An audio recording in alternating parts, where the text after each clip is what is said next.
はいはい、こんばんにゃ。こんばんにゃ。組みしねくたい体調 VTuber と DJ リゲの DJ ゆきです。はい、こんばんにゃ。こんばんにゃ。はい、so we will be doing chapter 3 of ひぐらしのなく頃に暇つぶし編。We'll be Higurashi when they cry. Chapter 4 Himatsubushi. We will be doing chapter 3 today. So yeah, let's see. What happened last time? Let me try to remember what happened last time. So first chapter we're with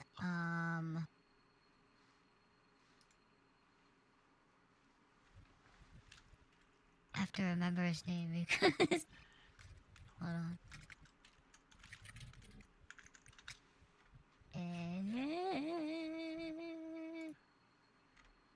Yeah, so in the first chapter, or this story follows, instead of the regular gang, this chapter set several years back before the before Keiichi shows up. So this shows up, or so we followed Asaka Akasaka Mamoru, who's a policeman whose wife is about to give birth but is suddenly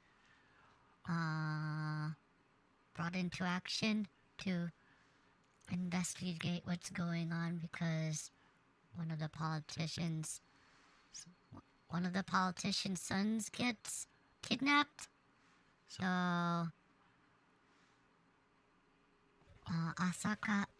Akasaka's job is to investigate the Onigafuchi alliance.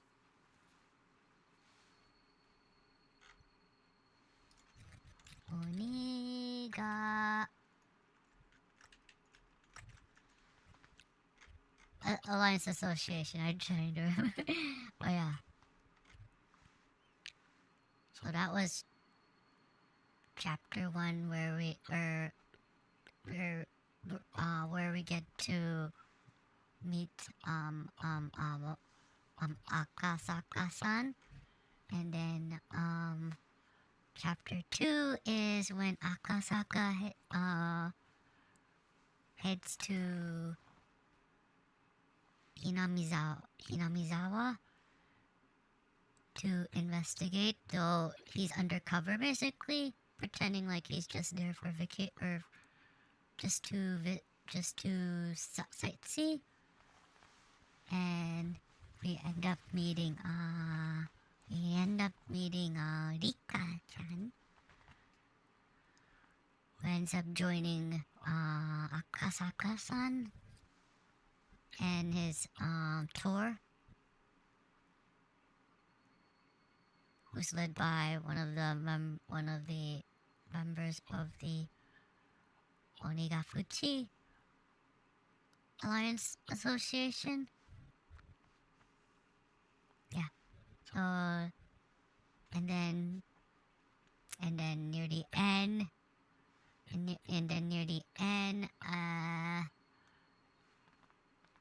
Rika-chan suddenly it feels like Rika-chan becomes a different person and tells Akasaka-san to get out or go back to Tokyo. She changes back to normal, and Akasaka says that he'll visit again the next day, something like that. But yeah, that was chapter 2. So we will start with we will go through chapter 3 today. Yay.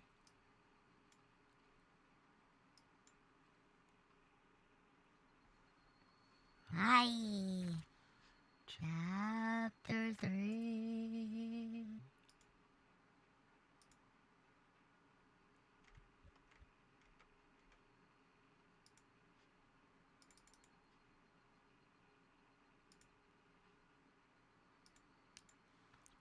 Okay, so let's get started with chapter 3.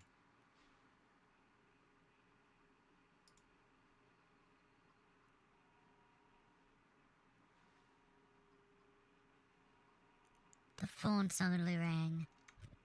I woke up in a hurry. The clock read 9 p.m. Damn it! I slept past the time I was supposed to report in. I pick up the receiver. Akasaka-sama, you have a call from an outside line. Shall I connect you? It's from a coworker named Kano-sama. Kano-sama. I knew it. I didn't call in, so they phoned me. Sorry, please put them through. Understood. I'll connect you, so please hang up the receiver for the time being. After I put down the receiver for a few seconds, the phone began to ring again.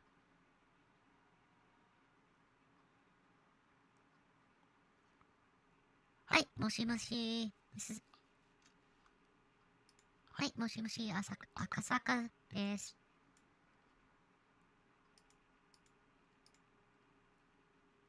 Wait, I was right, okay. Hi, moshi-moshi. Akasaka desu.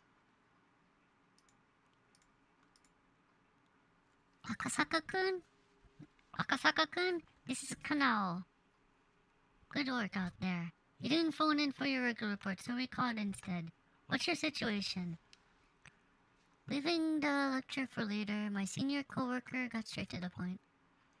Today, I went to the village proper. Under the guise of a tourist, I managed to establish contact with the mayor and several other core members of the Defense Alliance. Ai-chan! Hi, Ai-chan! How is Ai-chan doing? Yay, yay, yay!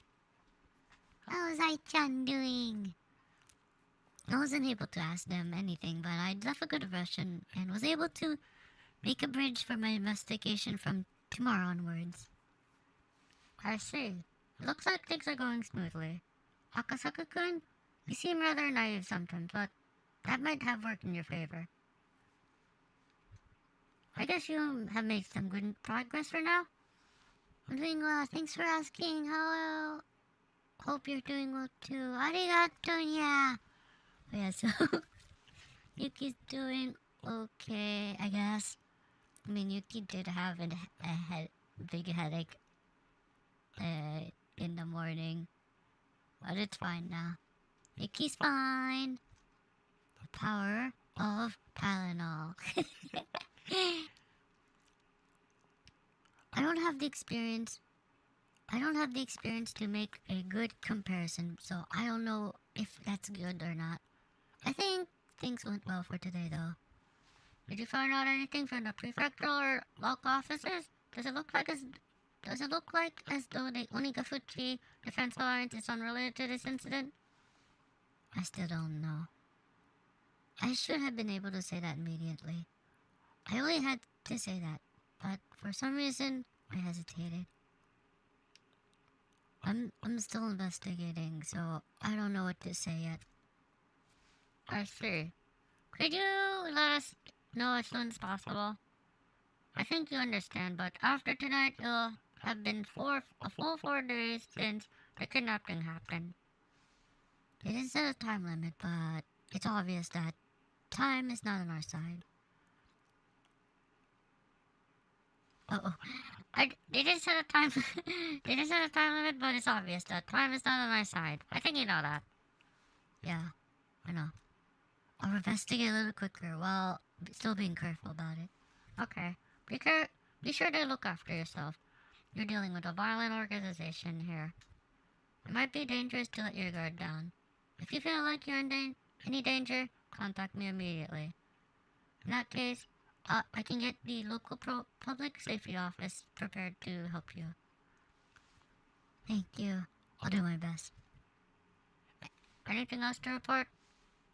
I reported several bits of supplementary information, and at the very end, I decided to ask, how's the investigation going in your end? Everyone's doing their best here, but we're not making much progress. After all, the number of organizations we're investigating is vast. So if you find out the one you're investigating is in the clear, we'll have you return to Tokyo to assist some of the other officers. The chief is saying to dig up what you can on Onigafuchi, but I don't think a residential anti-dam protest group has any relation to the incident at hand. Sending somebody out just to investigate a single group makes me cringe, really. At this point, he was just complaining. He was telling me to stop taking time enjoying my trip, to finish up and get back quick. I'll try and resolve this as soon as I can. Thanks, I'm calling on you. Well then, if there's nothing else, I'm hanging up. Okay, that's all I have. As we were ending our call, he scolded me thoroughly for being late with my regular report. After that, I hung up the phone and sprawled out on the bed. Yuki wishes he could do that right now. Come to think of it, I haven't heard anything from Oishi.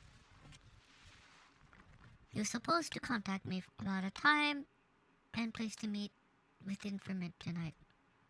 I thought about getting angry with Oishi in retaliation for being scolded for forgetting my daily report.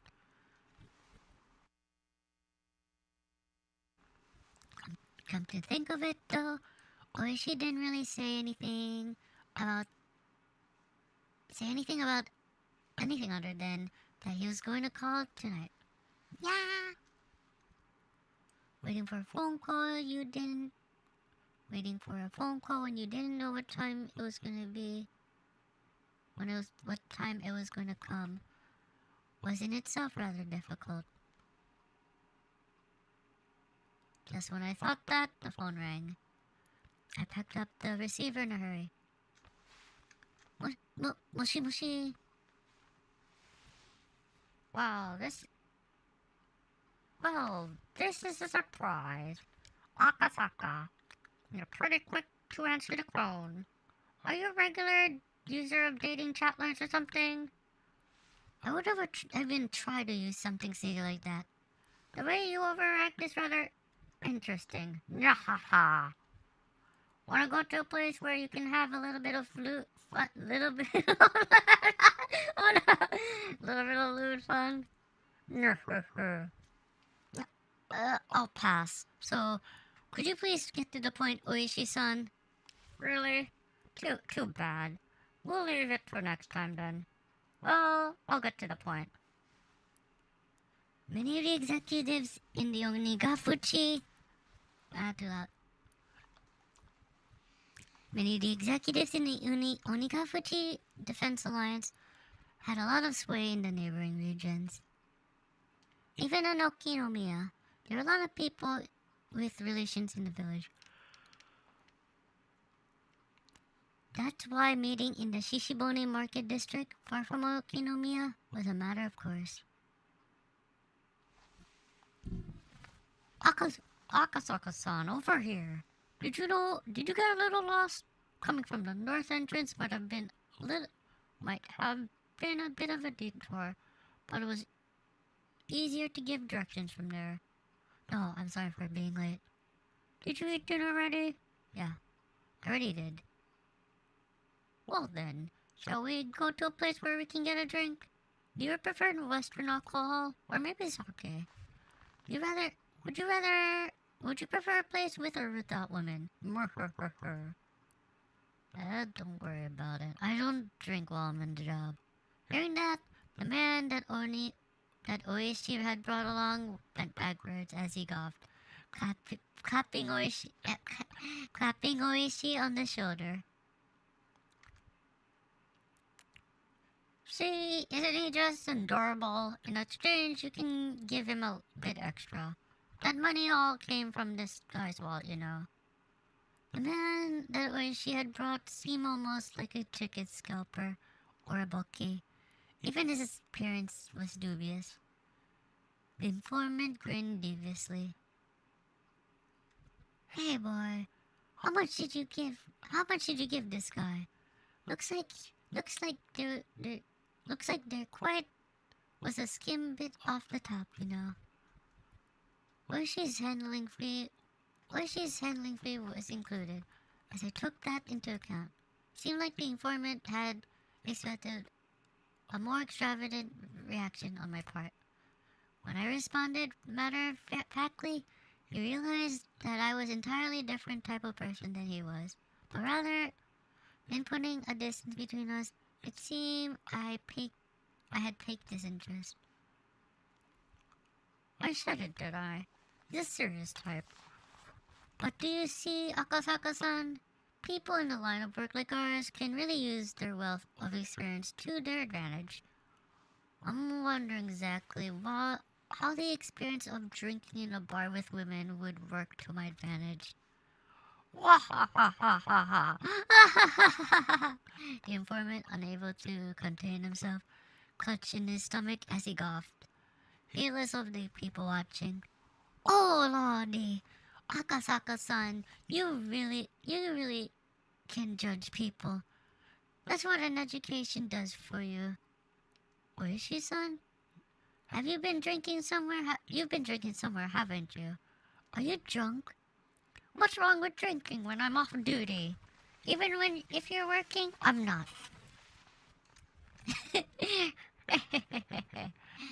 Oishi, who was the sort that fool around to begin with, was in such a good mood I couldn't figure out a way to deal with him. Completely different than me, who had come worried about getting every bit of information I could. Oishi-san, after taking so much money, you're supposed to get me information at least as much. I thought this, but then realized I was getting my information from the informant. Yeah. So it didn't matter how drunk Oishi was. There was nothing that I could complain about, but I felt slightly riled up. Oishi and the informant, it was no doubt a fake name, but he introduced himself as Sato, led the way deeper and deeper into the back streets of the market district. Even though the market was bustling, a couple of turns down the main street, you were in a desolate alleyway. Oishi started climbing a set of stairs on the side of the CD building. There isn't any sort of signage, so I couldn't tell if the place was open, or if it was even a store at all. Don't worry, this isn't a dubious place. Those words coming from Oishi's mouth had absolutely no credibility. Beyond the door was thankfully a typical mahjong parlor. Mahjong! Mahjong. I was relieved that it wasn't some sort of suspicious place that I had to be in my guard about. Irashai. Oh, Oishi-san, it's been a while. Wanna join in? There'll be a free spot soon. No, I'm here with a group today, so it's fine. Oh, sorry to keep you waiting. Mahjong is a game played with 4 people. It seems that a middle-aged man who's going to be our 4th had already arrived and was waiting for us. You're late, Kurado. I was just thinking of going home. Oishi made an excuse for why he was taking so long. Eventually, realizing that I was a new face, the other man grew interested. That's Akasaka-san. He's a rookie who came all the way from Tokyo on an assignment. They have high hopes for him. Boy, can you play mahjong? Well, I played a bit when I was still a student. Sato and the old man crackled in unison. Their plot to sucker me out of my money was painfully obvious. I thought you'd be a bit tired from your assignment, leaving you on edge all the time. So I thought I'd give you a night to cleanse your spirit. I know asking this now might be stupid, but we're betting money on this, aren't we?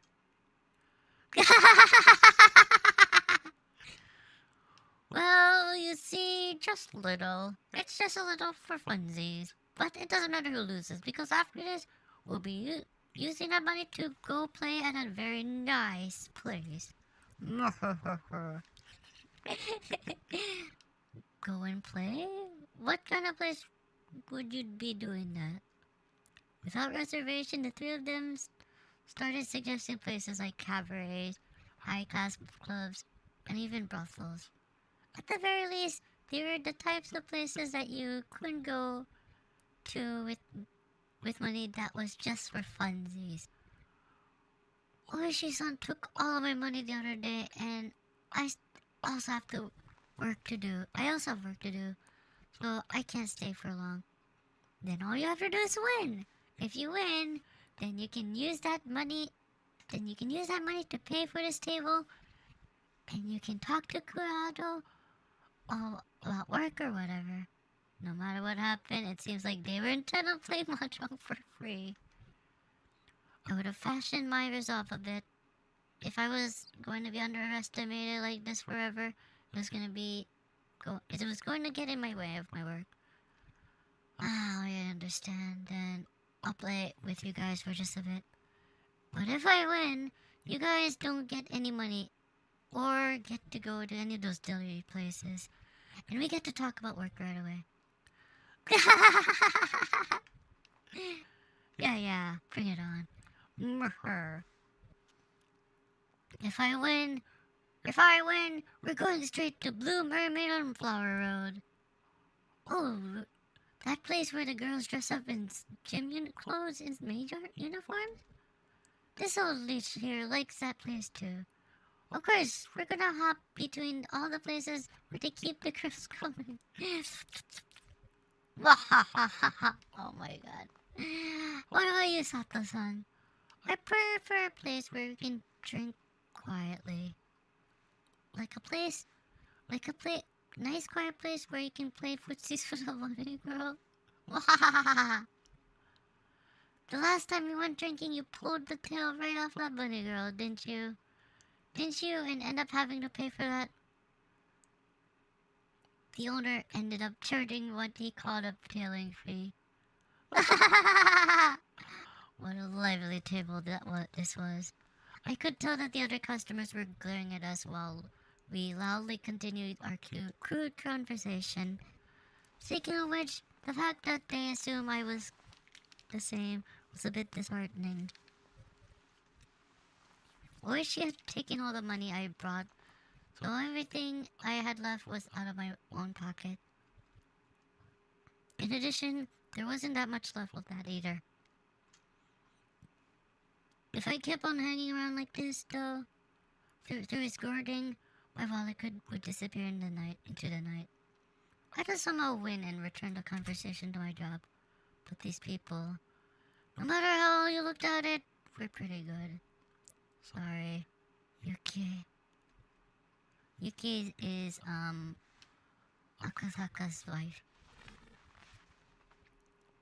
Nahaha, well then, I call Richie here. Well, the old man Sato-san probably won't fall for this silly Richie. I wonder if Akasaka-kun will spit out what I need. Muhuhu. At any rate, Kurado's hand is probably holding something like that, huh? In that case, this one ought to go through. There! Oh, this old man's pretty good. He's quietly trying to use one of my trying to use one of my safe tiles to complete his hand, isn't he? Seems that Akasaka-kun has at least learned the ropes when it comes to guarding against someone's Shichi. I need to learn more about guarding myself against Shichi. Because like sometimes I throw stuff I shouldn't. But that would be his downfall. What's wrong, boy? Would you hurry up and discard? If you're not sure, anything that Kurado already thrown away should be safe, no? Oh, Akasaka-kun's really fretting over this one. It's glaringly obvious that he had a safe tile to discard. But if he didn't want to throw it away, because it would be... But he didn't want to throw it away because it would be moving him further from completing his hand. They're so nice when they're young and innocent. Come on and hurry up and throw out the kicker. If you gave me the winning towel, we'd be heading to an establishment where I could do all sorts of licking and If he gives the old man his winning towel, we'd be heading straight to the place with maids and bloomers.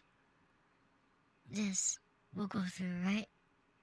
Look as he hesitantly threw out the towel that was...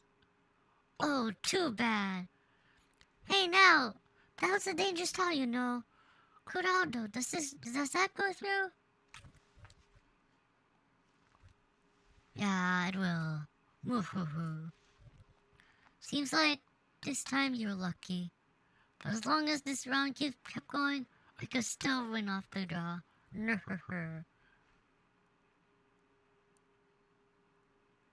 But after that, Akasaka-kun managed to luckily avoid throwing any bad tiles, and somehow the round ended up managing to end without anyone completing a hand. Tenpai, no 10. Sato-san had keenly anticipated that two players were in Richi, and had decided to play it safe. What a cool-headed way of playing. Now let's see, what kind of hand did Akasaka-kun have? When the round ends with nobody winning in the mahjong, anybody in Tenpai has to show their hand. But if you're not in Tenpai, you have no obligation to reveal it. Your average beginner would normally show their hand, even if they weren't in Tenpai, and start a commotion about how if this tile or that tile came, they would be in Tenpai, but he didn't. Being stingy? All you do, boy. Come on, show me. Sato-san reached over to flip the hand that Akasaka-kun had casually placed face down. What the hell is this? He was nowhere near Tenpai. Was Akasaka-kun totally bad at this after all? Right then, as the old man compared the tiles from Akasaka-kun's hand to the discard pool, a puzzled expression crossed his face. Boy, you're Tenpai right around here, weren't you? Why did you break your hand? The higher Manzu tiles suddenly got more valuable, so he suppressed them. Even though with Oishi's son's Pichi, the chance they were safe tiles had increased. Would have been no trouble if he had read the discards, but he went out of his way to keep them out of play. Oh? So Kurado's Tenpai was no good from the start, in other words. If it wasn't such a high level trap, I wouldn't have thought that you were waiting for me to throw out the winning tile, but the more concern is that you were in Tenpai and didn't say anything. When did you realize I was in Tenpai? Around here? You threw out 4 tiles in a row immediately. At first, I thought you were just discarding redundant tiles, but I noticed you were glancing over me and realized you were waiting for something. Akasaka-kun, Akasaka-san, when you did When you did your first start playing, when did you first start playing mahjong? Yeah, I never did, except in high school and university. Now let's continue. Since Sato-san wasn't in Tenpai and the round ended with Outrider, then I'm next, right? The next dealer. Seems like Akasaka-kun is really aware of how the game flows. We thought we were just gonna eat him alive, but looks like that it isn't gonna be so easy. Oishi-san, looks like you're going for the bamboo tiles. Should I put some in play? This boy, Kurado, don't back down. As long as I get 3 good tiles. Sato-san, you think you can do it? Dad, I'll force you to go for a cheap Tanyao. Chi! A straight? Well, sorry.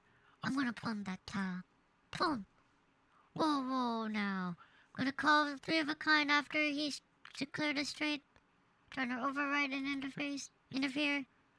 Boy, you're getting pretty used to this. Oh no. I couldn't even compare it to you guys. I've been playing since before I was even born. That's game. Ron! Triplets. 2 red Dora. 3 more Dora. Well, what is that? 1, 2, 3, 4, 5, 6. 6? I'm the dealer, so that's gonna cost you quite a bit. Ah! Ha ha ha ha. Akasaka-san, nice job. Now we'll have to be serious, won't we? Well, you can get serious about heading over your points. I'm tired, so let's end this quickly. Akasaka-kun? This is somehow unreal. Nah ha ha ha. Before I could realize it, there was an ominous cold air emitting up from beneath Akasaka-kun's feet. How blasé. The 2, 5, and 8 Manzus are laughing at you. Did it! Boy, Kurado, you finish it. You have to end the boy's turn as a dealer. I hate to admit it, but it seems like this is the best option.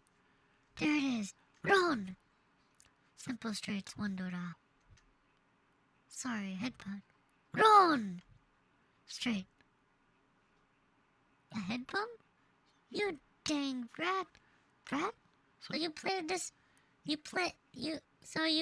softly as a brat? Guess that means you're worse than a brat yourself. It's so interesting. The way you guys call yourself... The way you guys call people things like brat and boy. Akasaka-kun. That is you, isn't it? Feels like you're a totally different person.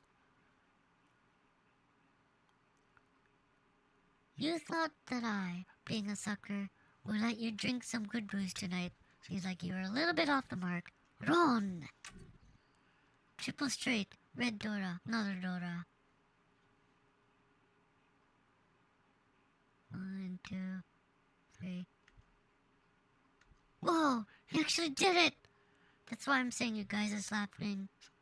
No matter how you look at it, you have to be able to reach such an obvious 3-way weight. Akasaka-kun chuckled as he rested his chin in his hands. That pose was so fitting as it was so scary. It was almost scary. Hey, Kurado. This isn't what we discussed. Who the hell said that he was a naive sucker right for the picking? Nah. Who could it be? Oishi-san, this is bad. If he keeps going like this, we're seriously going to lose. Akasaka-kun, for you to make me get serious, looks like you really want to be milk dry. Pon! That sounds nice. One more time. Pon!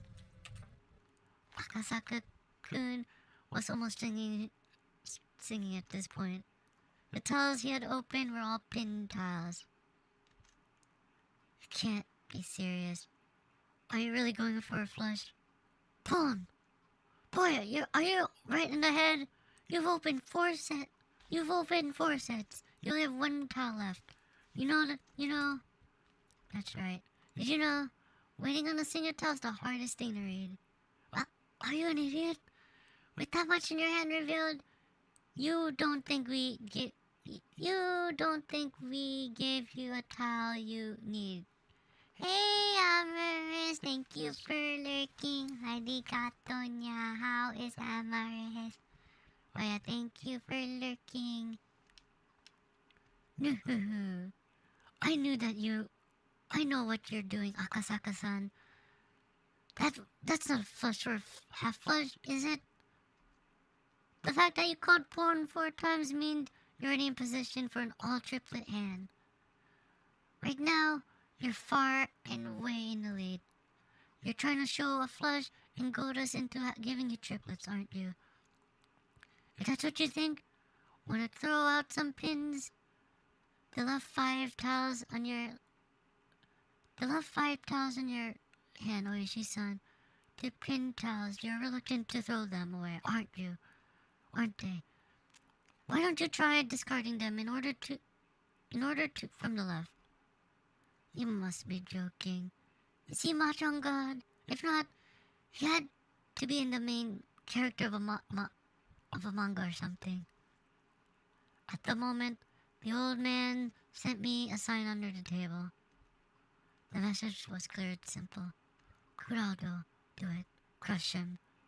I don't like to cheat against kids like this. Idiot! After being disrespected like this, we can't pull back now. Well, I'm not responsible for what happens, you know. Go ahead. Here we go, boy. Richie! We'll go open. I'm waiting for a 1, 4, or 7 opens. Well, what? Announcing what he's waiting for? Most likely the tile that Akasaka-kun was waiting for was one of those tiles. With this, Akasaka-kun was no longer capable of winning the hand. When I drew from the wall, I switched out the tile that Akasaka-kun would draw. Wow, cheater! Cheater! The tile that I put in was the 1 pin. One of the tiles that the old man was waiting for. Akasaka-kun discarded it a little while ago, so there's no threat of it being the one he needed. Come on, it's your turn, boy. I knew he was troubled that the tile he drew was the 1 pin. Of course, he couldn't discard it. Boy, you must be aware, if you discard an open Ichi, it's worth the limit, you know. You don't have to tell me that. The tile that came from Akasaka-kun's hand was an otter tile. Ooh, ain't that something? There's only one north wind tile left, isn't there? You were counting on a really tough wait, weren't you? But with this, Akasaka-kun's fate was decided. Hey, brat, you're lucky you're safe. But your hand only has a single tile. You think you'll be able to run away the rest of this round? Hey. So it's gonna be like that. Akasaka-kun glared at the old man with a discerning eye. This guy had pretty good instincts. Did he figure out we were cheating? Let's stop this. Akasaka-kun is a step or 2 ahead of us. Fool! You think we can stop after coming this far? Next! Make him draw it! The next tile Akasaka-kun would draw was the 7 pin. With that, it would be settled. No matter which one he discarded, he'd play right into the old man's hand. An unavoidable full payout. When I drew my hand, I sneakily swapped Akasaka-san's. Achoo! What? Akasaka-kun suddenly sneezed, collapsing the wall. Left in front of him. Hey, what are you doing? Sorry, I accidentally knocked over the wall when I sneezed. There's a penalty for that, right? I'm a dealer, so 4,000 to everyone? Or is that? Or is the penalty my point sticks? Unable to hold back, I golfed. Akasaka-kun, knowing he was going to be cornered a second time and unable to escape, he took the drastic measure of knocking over his own wall. You're a good boy. To get away from a full pair like that? Gahahaha. Oishi-san, could you not bother putting me in such an obvious trap? If we were at Baba, this would have been the point where I flipped the table.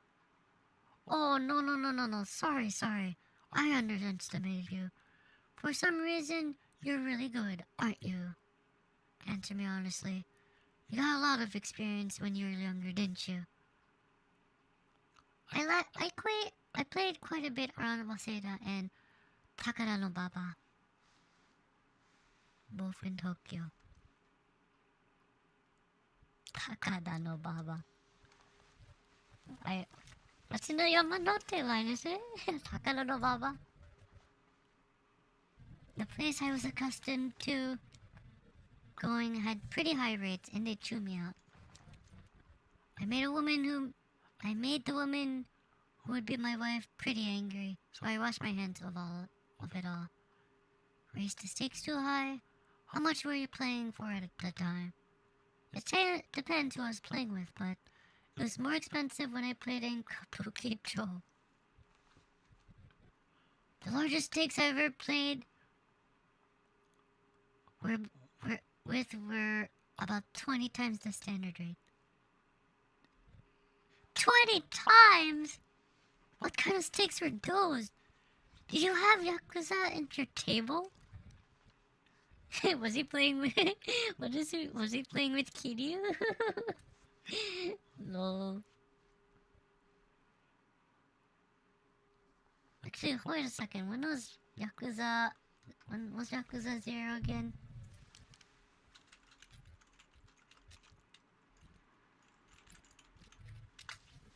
$1988. That's before Yakuza 0. Because this chapter set in 1978, so 10 years before 10 years before even Yakuza 0. Wow.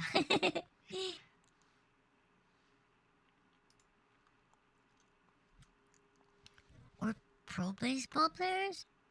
What's this? Kurado, you buffoon! Where did you pull this professional from? I give up! Jeez! Boicho win. I surrender. Thank you very much. It was an honor. Nahaha. Oh my. Akasaka-san, your personality really changes when you play. Why do you even have a day job? You have no problem living as a freelancer. To be a mahjong player, you need both talent and luck. I didn't have anything like that supporting me. Luck is luck. With someone your skill, I think you'd be able to make it pretty far. Normal luck doesn't cut it. Calling a con, and 1 time out of 3, you can win to aim on an extra draw with Fordora. That kind of luck. Akasaka-san, if you can judge something like that, you're already bordering on the supernatural. No, there's plenty of people who can do that without cheating their superpowers. There's a person I met in Shinjuku who will get Doros every time you blink. He was as strong as a demon. There's a pro who I played with in Yokohama who would draw the towel he needed immediately after calling Richie like it was an everyday thing. I don't have that kind of luck. What type of folks are these? They weren't named Ryu or Satoshi by any chance. Who are they referring to? Ryu and Satoshi.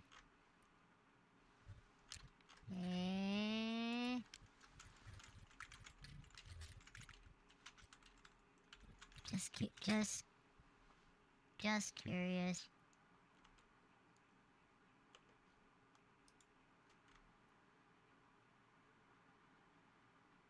Oh wait, there's a. I was just curious.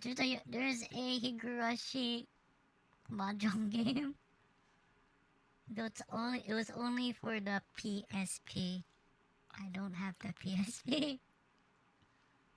I have a Vita, but not a PSP. Wait, what? Why am I? Hey, Higurashi mahjong set. Hey, wait, why am I looking at this right now? Oh, this is tempting. Oh no, why did I look at this? I'm looking at eBay and there are Higurashi mahjong sets for sale, though they're pretty expensive.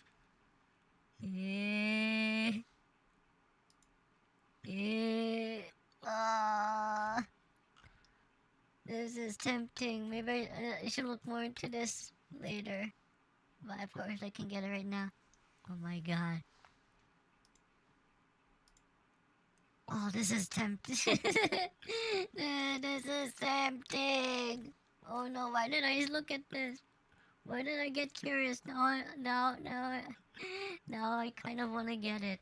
Hold on.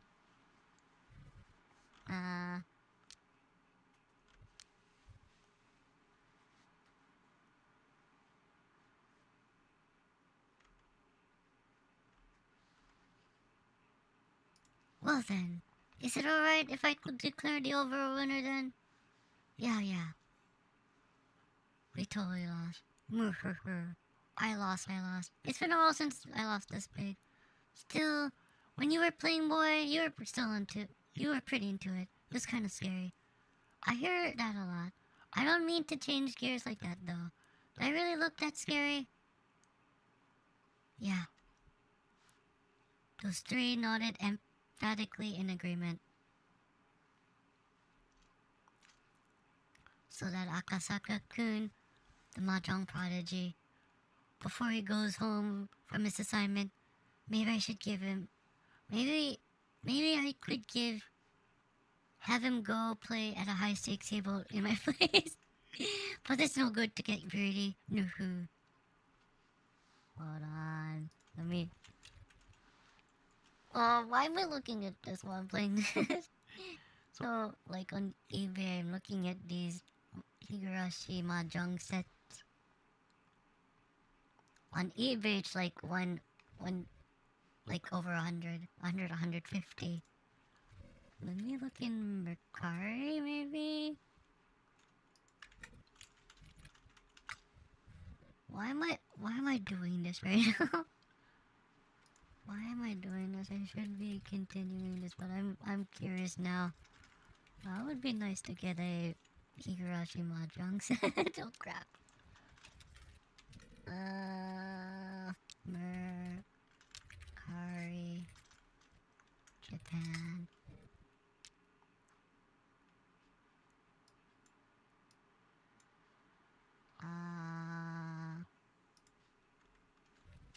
Higurashi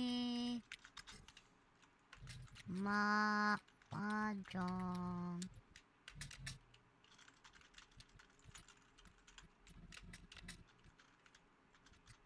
Mahjong. Oh my god.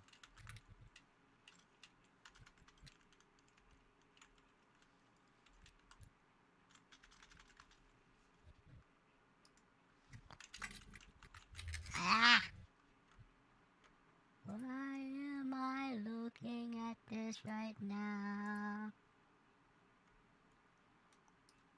Mahjong.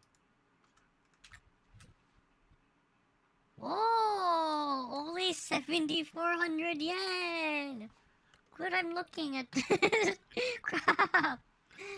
Wait, what's wrong with? Is there anything wrong with this one or no?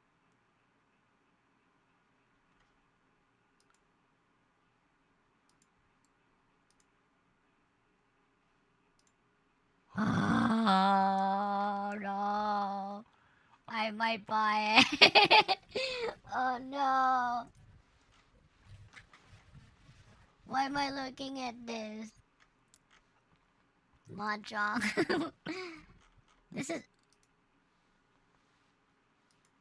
I mean, I'll show an example of...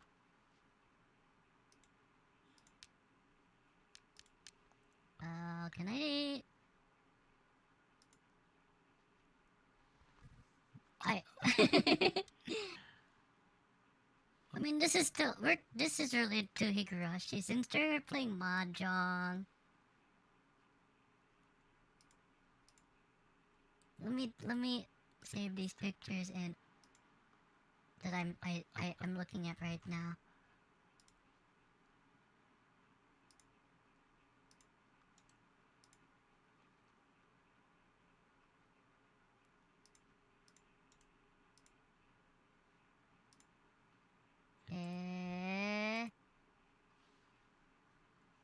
Okay. So this is what I'm looking at right now. Look at this Mahjong set. A Higurashi Mahjong set.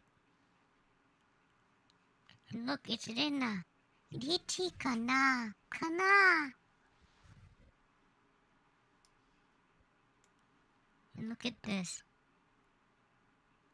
Look at this. It's tempting. Why is it tempting? This is tempting to get.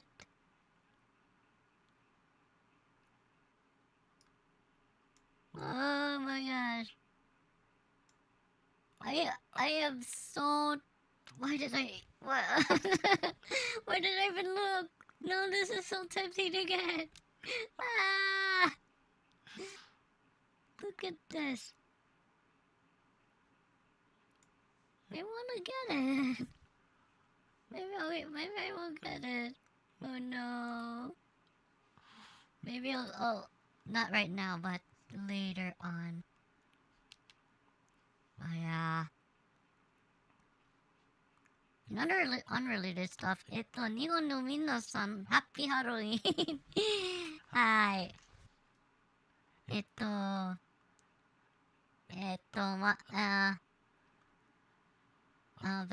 バチューアメリカで、まだハロウィンじゃない。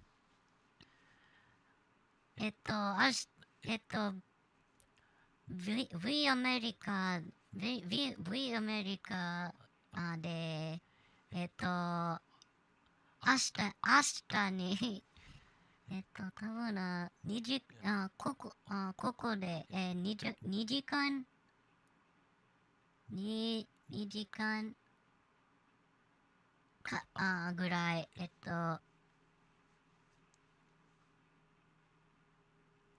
2時後で、2時間後で、ハロウィンになるにゃ。Okay, let's go back to not looking at Mahjong. It's... Well, then, nothing for it. It was a promise. Well then, it's a promise. We'll break up our little late night study group for now. Sorry about this, old man. That's it for tonight. Nothing you can do. I'm gonna go home and sleep. My body won't last like this. Problems at work? Oh, he's the foreman of the primary construction site at the Hinamizawa Dam. He's butting heads with the residents every day. It's rough business. Around next year, I might be in charge of the second site as well. I heard that Kuroda's son was pissing blood. He won't hold out that much longer. You'll be alright, old man. Your skull's thicker than it looks. I'm not exactly a saint, you know. There are times that just make my blood boil. I especially can't stand dealing with that bratty daughter of Sonozaki's. I think one of these days I'm gonna rearrange her face. Now. At least the pay is good, right? I heard the wages were pretty exorbitant. Of course they are. If the pay was cheap, no one would be hanging out around that god-awful job. Hey, Kurado, exactly when are the police going to tell the villagers to shove off? There'll be a notice of eviction from the government, right? Maybe. I wonder when that'll happen. The old man, who identified himself as the foreman of the Hinamizawa Dam, spewed a few complaints until he felt better about it, then quietly left. Okay, for those that might not know, so for those that might not remember, or is new to Higurashi, basically the government, or around the 1970s in this game, they were trying to build a dam. They were trying to build a dam that would have placed the town of Hinamizawa underwater. So the residents are putting up a fight right now. Or this story is around the time when the residents are putting up a fight, trying to stop the Hinamizawa Dam from being completed. Like from the previous game, we were told about, or there were stories about because this was like this what do you call it? The previous games, which was like set in the 1980s, had stories about this fight. So this game goes in detail about this fight, basically. That was going on at the time.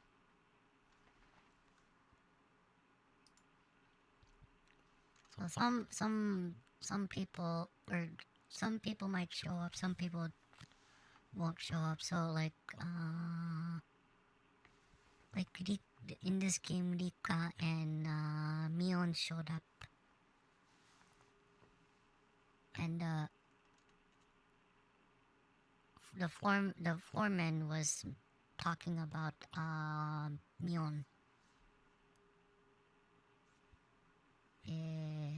And we saw Rika a little earlier. Well then, let's go. I'll leave the rest to Sato-san. Oishi-san, are you going home? If I'm here, I'll just be in the way, won't I? Besides, the one who brought Sato-san services was you. I didn't pay for my share. Oishi-san was kind of sketchy, but he was strangely conscientious about some things. I felt quite a bit of a gap between myself and Oishi's generation. From that part of him I didn't comprehend. Then boy, no, I can't call you Mr. Mahjong here, boy. No, I can't call Mr. Mahjong here, boy, no more. Is Akasaka-kun alright with you? Yes. Then Akasaka-kun, shall we go? Well then, Akasaka-san, later. If you're having any trouble, you can count on me any time. I don't have to pay any more money. I don't have any more money to pay you. You know that. You can just give back a little of what I lost tonight. Haha.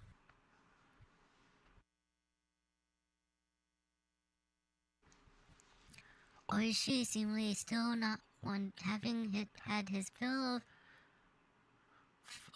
playing around, but without overstaying his welcome, disappeared into the night.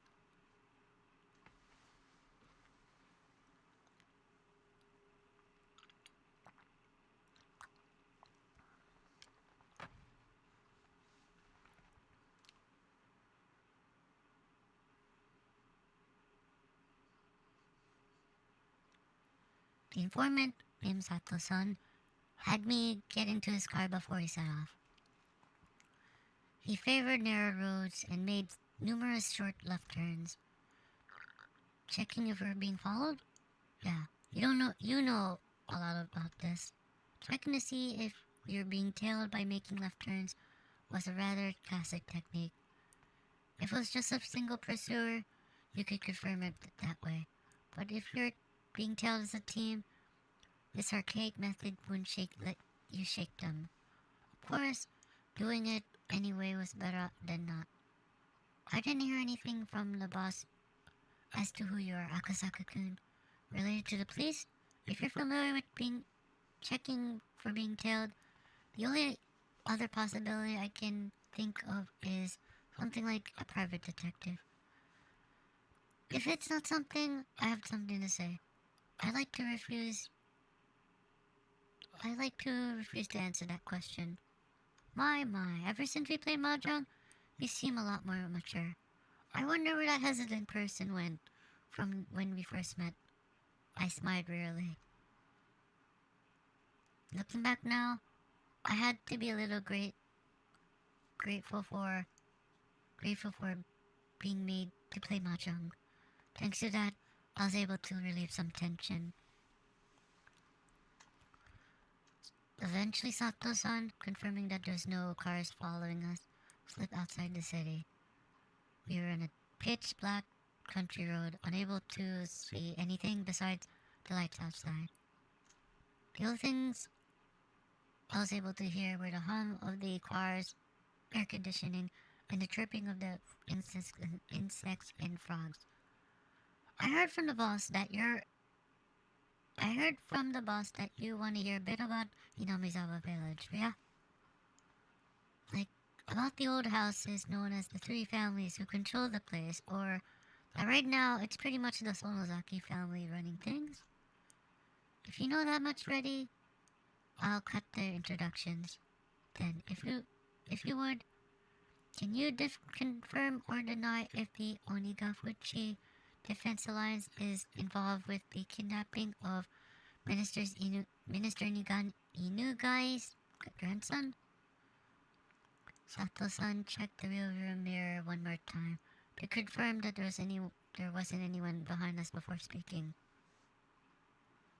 Last night, the Sonozaki main family held a family council. Did you hear about it from the boss? No. It was a normal meeting. Then it would be, if it was a normal meeting, then it would just be all the relatives coming together over a nice cup of tea or something. But a family council held by the main house isn't quite so relaxed. A family council held by the Sonozaki main house. That would be a meeting between those who truly controlled Hinamizawa Village. They wouldn't be talking about private family matters. They would be talking about the village as a whole. About organizing activities against the dam project. Among other things, everything would be decided there. In reality, they were deciding the fate of the village. At the head of the meeting was Sonozaki Oryo, more or less called Empress Sonozaki, as the ultimate decision maker of the clan. She was to be feared and respected. Sonozaki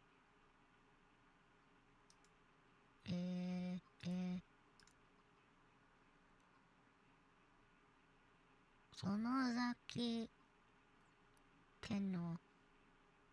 What's the Tenno? Okay. Sonozaki Tenno.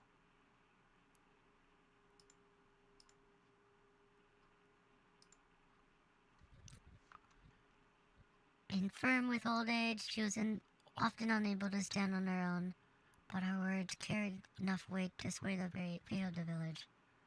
It seemed that lately she had grown weak, and on the day she wasn't feeling well, remained bedridden.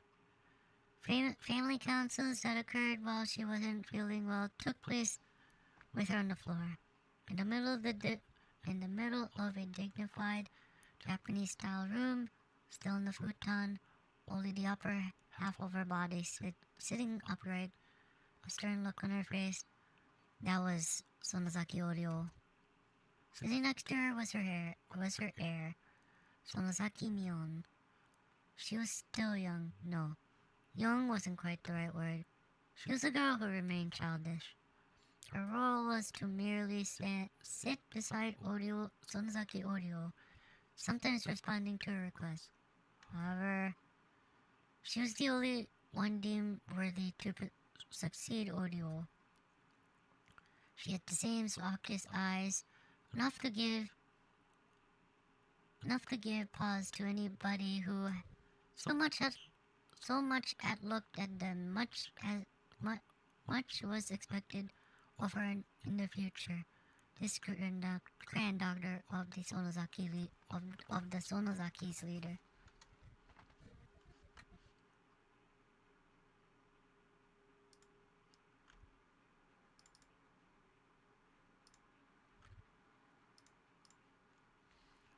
Also on either side of her sat several other important members of the remaining three families, the Kimiyoshi family and the Furude family.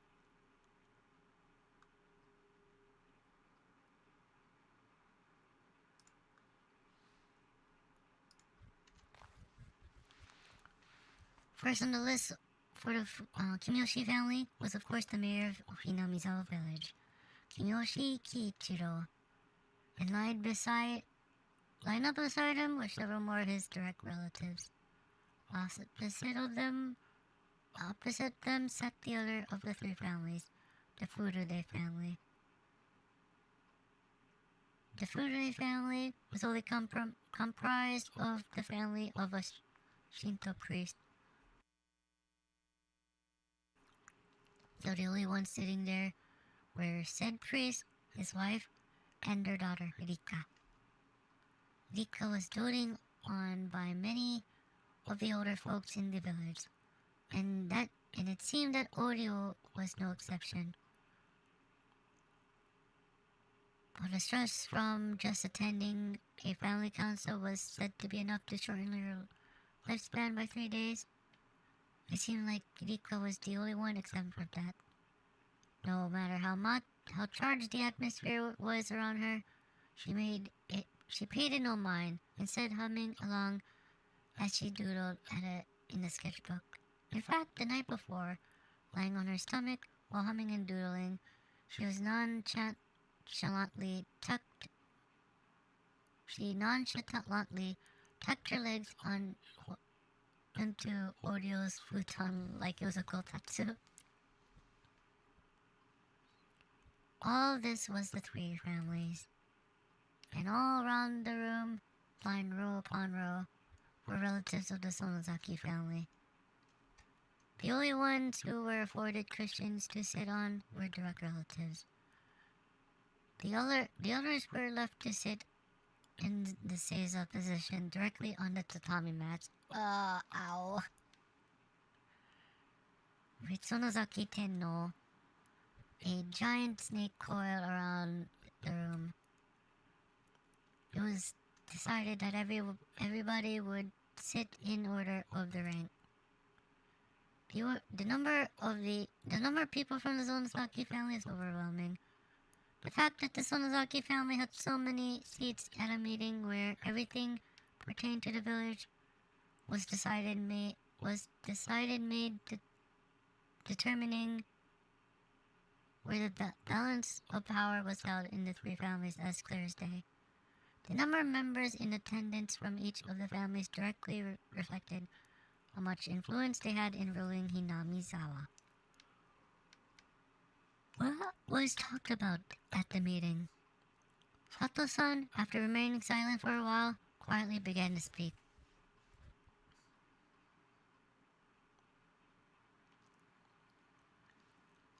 Wasn't our monetary gift of appreciation to the media a little large? Breaking the long moment of silence was the head of this Kimiyoshi family, Kimiyoshi Kiichiro. The Onigafu chief defense village was in the business. They're nothing more than a private organization pushing for the cancellation of the Hinamizawa Dam project, with no reliable source of income. Fundraising had always been a problem.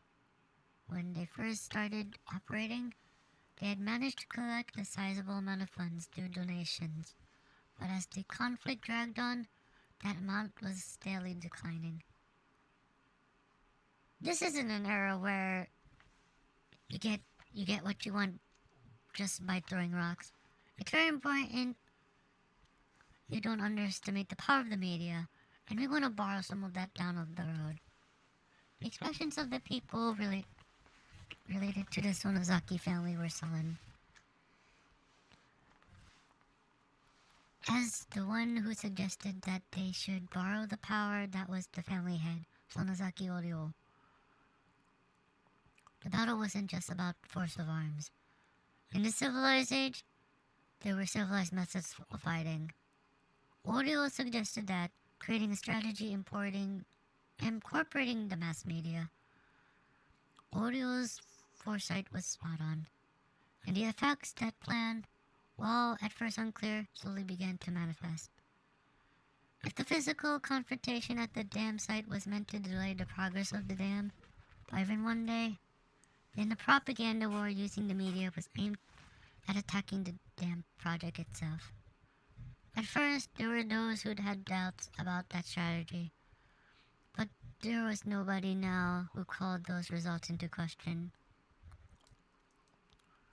But in order to maintain those media ties, a colossal amount of money was required. As long as the amount of funds they had was abundant, things would turn out fine. It wouldn't be argued that was a massive expense, but the results spoke for themselves. But with the conflict continuing to drag on, the circumstances had changed. The head of the Sonozaki family, the one who sat in the pinnacle of the Hinamizawa's three families, Oryo, had suggested the idea herself, so it was already untouchable and continued to be allowed to drain from the budget. Nobody acknowledged that it should be so allowed, but nobody could say anything. That's the price of dealing with the mass media. What do you think, Orio's son? The only person who could object to a plan proposed by the head of the Sonozaki household was probably the mayor, the Sonozaki household herself, was probably Mayor Kimiyoshi. Oryo, with a hard-to-define expression on her face, as she had severed herself from the fetters of mortal emotion, simply listened quietly to Kimiyoshi's words. But really, it was hard to tell if she was quietly listening or didn't have the intention of listening at all. Last year, we went through a lot of trouble getting people to wrap their heads around the price hike on the bulletins we were putting out. We convinced them it was just one time. It just wouldn't do if we had another one this year. Right, Furude-san? The mayor looked to the priest and his wife from the Furude family for affirmation. The priest gave a vague expression, avoiding a prompt response. But his wife gave her an answer without a second thought. That's right. The cost of the bulletins are a particularly harsh burden for the poor families. Everyone's dealing with it for the sake of the village, but it's best we don't increase the price anymore. The bulletin was, the name implied, a bulletin published by the Unikahuchi Defense Alliance. It outlined the alliance's activities, ideals, and resolve, but you couldn't deny the contents were rather piecemeal. The bulletin's main objective wasn't to inform people, but rather it was something to sell the businesses and people living in the village were connected to it, and those sales to collect funds. In other words, it had become something of a tax. Of course, it didn't have to be said that this was one of the main sources of income for the Onigafuchi Defense Alliance. Originally, purchase was supposed to be voluntary, but in Yamizawa, it had suddenly become the opposite. In the neighboring towns as well, it seemed that many businesses were buying coffees just to avoid butting heads with the alliance. The priest whispered to his wife not to say anything unnecessary, but was struck down decidedly with a cold glare. Cowering from the glare, the priest shut his mouth. The priest's wife always had power in the relationship. That's because she was the one who carried the Furude bloodline. The priest merely married into the family. He was nothing more than somebody who adopted the name just to join the three families. He should have been able to find a spot fairly high and up in the hierarchy of things, but the lack of authority in his voice meant that he had still not gained any favor. Casting a backwards glance at her rather disparate parents, he could continue to doodle whimsically without paying them any mind. Signaled by a look back from Oreo, Mion brought her ear closer to her grandmother. There, something was said to her ear in a quiet voice. After responding with a couple of questions, with a nod from Oreo, Mion looked around the room and conveyed her grandmother's words. There will be no freeze on the price increases. There will be no freeze on the price increase for the bulletin. Kimiyoshi made a face like he had just bit into something unpleasant, but that expression quickly disappeared like it had never happened at all.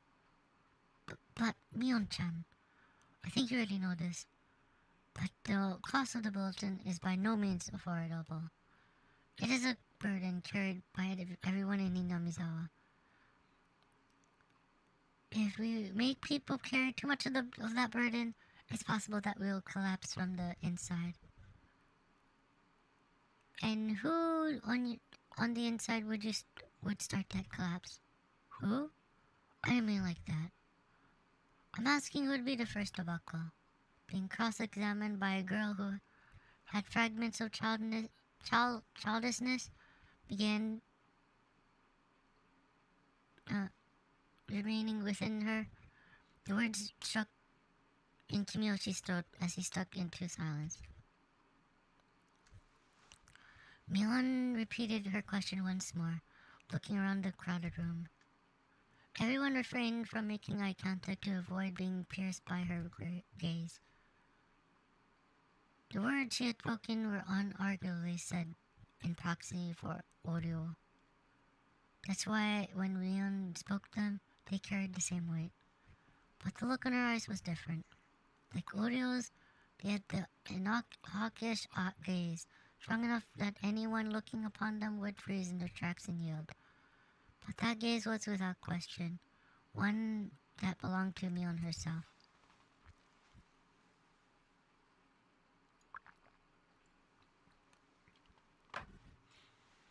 As Mion would eventually inherit everything from Oreo, the day when she would stand up as a young and capable leader on her own right would come. Nobody wanted to believe otherwise for even a minute. That's why nobody even thought of me as some sort of little kid. Kimiyoshi-san, nobody will lose their resolve over something like a price hike on the bulletin. Kimiyoshi, while grumbling a little bit, made a gesture as if to say he had no objection. The expenses related to the mass media will continue. If those expenses become too much, we'll have no choice but to continue the price hikes. Mion had rendered her judgment. Everyone bowed their heads, silently listening to her words. In the name of Sonozaki Mion, as acting head of the Sonozaki family, I hereby declare that all this shall be effective immediately. There shall be no objections, and any opposition shall be removed by force. The formal decree was read aloud, indicating her judgment. There would be no retrial, but there was certain authority behind those words that even a courthouse couldn't compare to. If she was a judge, she would have banged her gavel, signaling that the matter was settled. Mion pulled out a large bell beside her clothes and rang it.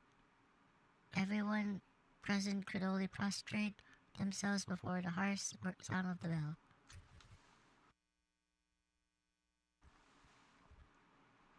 Well, that's a rather old-fashioned family council, isn't it? A young guy like you would probably find it hard to believe. In an antiquated place like this, these types of things have firm roots. It was exactly as Oishi had said.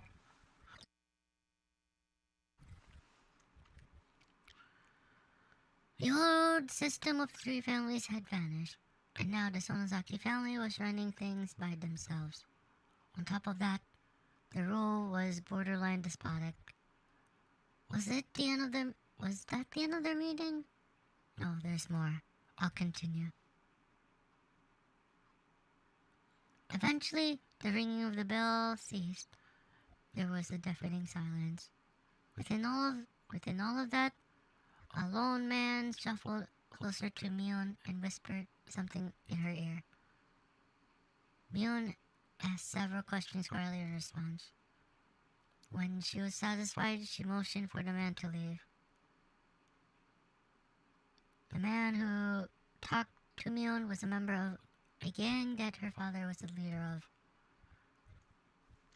That organization had the entire control of Shishibone City under its control, so it was quite known even there. Of course, this is talking about the criminal underworld, so it's not like anybody would know. But just showing a patch with the gang symbol on it was enough to resolve any disputes in a neighborhood. Mion's biological father, through Oryo, was her daughter's husband.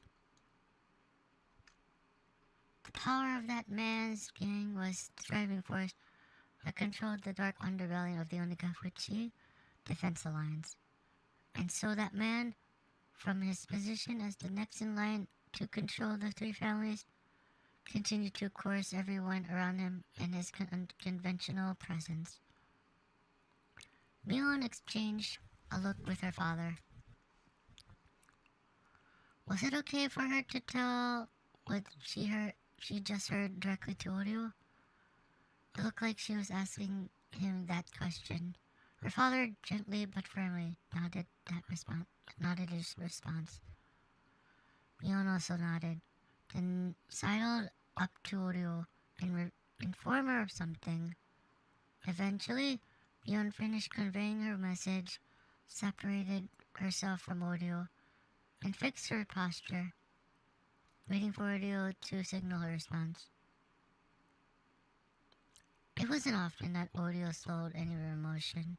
That's why, when she started to laugh quietly, a vague sense of uneasiness crept over everyone in the room. That's quite a conundrum, isn't it? Ki. Oryo was laughing so happily that Kimiyoshi had to hesitantly ask, "What is it, Oryo-san?" If this land is like mother to us, then this business with the dam is like somebody threatening our mother's life, isn't it? Kimiyoshi, unable to comprehend the meaning of her words, looked confused. Oryo, with a wide grin in her face, turned towards everyone and addressed them in a clarion voice. The minister behind the dam project is apparently rattled over the kidnapping of his grandson. That makes us even. Ki. That's absurd.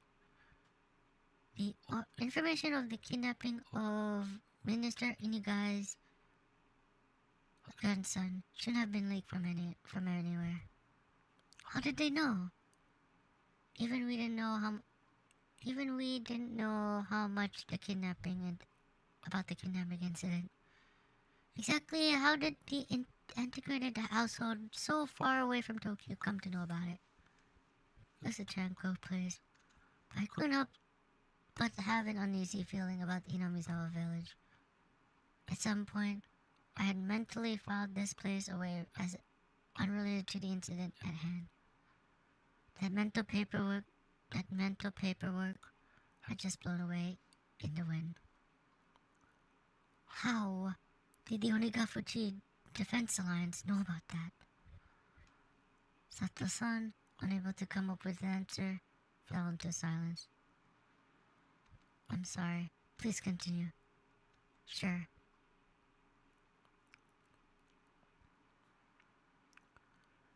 The Minister of Construction's grandson was kidnapped? Oreo-san, is that true? That major of an incident was nowhere to be seen in the newspapers or on TV. But in Himatsubushi-hen, there was nothing strange about Oreo knowing something that the rest of the world didn't. Our pain is the pain of losing a mother. I don't think it completely makes up for it. But the pain of losing a grandchild, he'll have to bear with that for a bit. Don't you think? The last question wasn't addressed to anyone in particular. It was as if she was looking for consensus. Still, man and a human child are different things. I don't mind hiding him here, but I want no harm to befall him. The child isn't to blame. Make sure to keep that in mind. That means that the Onigafuchi Defense Alliance were involved in the kidnapping? No, I can't say for certain. Why? Even though their leader, Oreo, was clearly giving orders on the treatment of the kidnapped child? Lad, you see? That's what the Sonozaki family always does. Always does? What do you mean by that? Let's say there's a particular problem. One that wasn't exactly favorable for the Sonozaki family. If Oreo shows concern over that particular problem, hearing that, somebody who attended the family council would be helpful. As a result, Oreo's wish would be granted. However, neither Oreo or anyone else would know who exactly did it.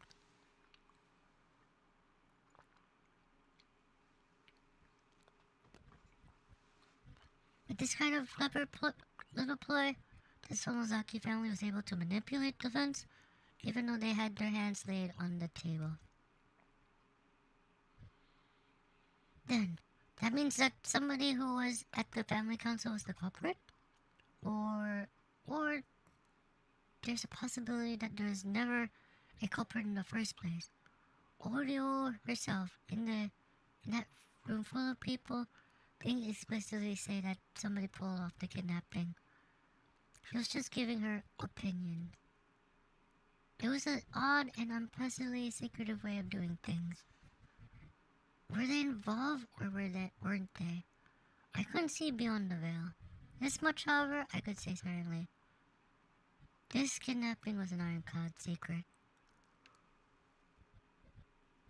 No matter how high a position someone was in, even they wouldn't know about it. If there's someone who would know about it, it would be connected to public safety. In other words, one of us. The only other options were people connected to the case itself, including the minister. There would be people affected by the incident, or the people that committed to it. In any case, there's no way that an old household in a place removed from Tokyo 5 or 6 hours of highway travel. Should know about it. Them knowing it at all was pretty strange. My suspicions began to accumulate, like falling snow. That's as much as Oreo said in regard to the kidnapping. Hopefully that's something you wanted to find out. Hopefully what you wanted to find out was in there. After this, it's up to you. I don't know what kind of work you're doing, but if you're going up against the Sonozaki family, you'd best prepare yourself.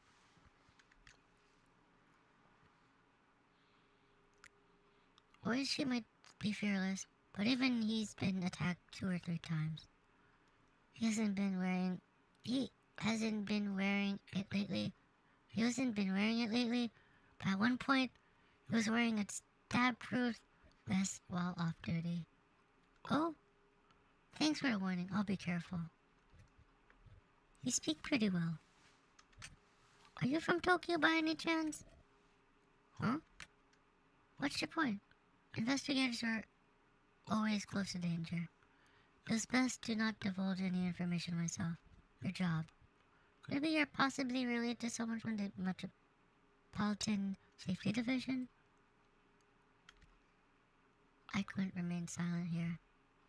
It would be the same thing as admitting it. Huh? No way. This wasn't accounted for the money I got from the boss. But as someone who played at the same table today, I'll give you this one as a freebie. After Oreo talked about the kidnapping, there's one other topic that came up.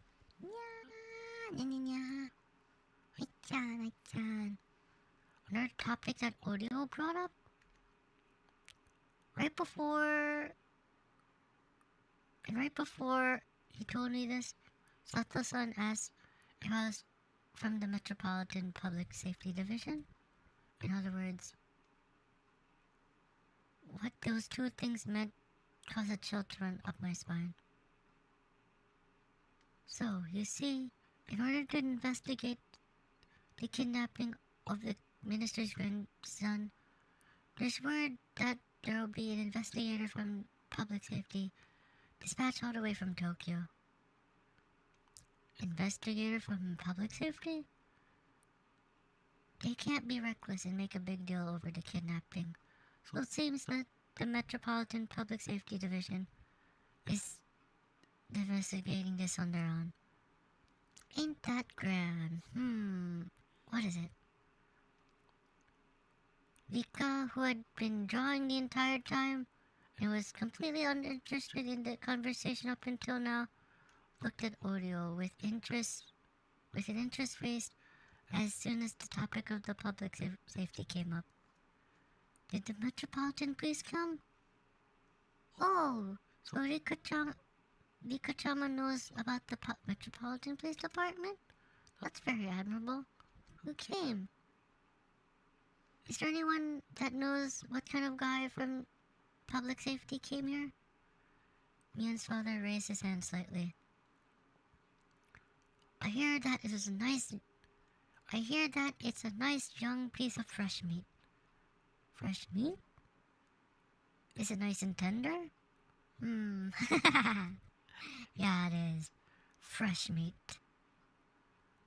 Mion's father smiled wearily as he answered Rika's question. Tender and tasty? Yeah, tender and tasty. Rika smiled in interest. Why did Rika suddenly act interested only when it came to this topic? That's a question that apparently no one had the answer to. Does Rika-chama know something about this man? I don't know. After her rather flat reply, Rika buried herself underneath Oreo's futon again. But when she buried herself there, Rika no longer started drawing again. Instead, she was making an expression like she was deep in contemplation. What shall we do about him? Mother? Mion's father posed a question. Yet the type of uncouth expression on his face indicating that, given an order, he would snuff the problem out at any time. He came all the way to Inamizawa. Let him take it easy for a little while. So you're saying just to let him go around as he pleases? Mion's father asked in response. Oreo smiled thinly as she responded. Leave him alone. But if he starts causing too much mischief, when that happens, don't hold back. I don't enjoy being taken lightly.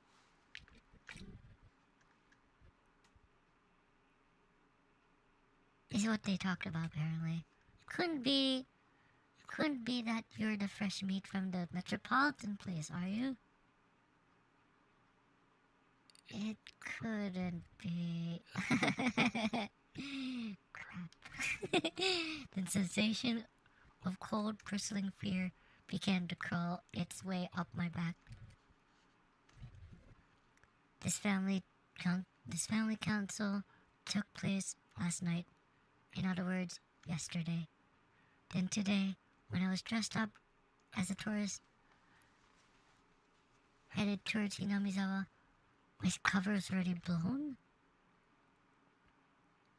When I remembered the first person I met when I got to the bus stop, I couldn't breathe. The person at the family council who expressed interest in the man being dispatched from the Metropolitan Police, Furude Rika.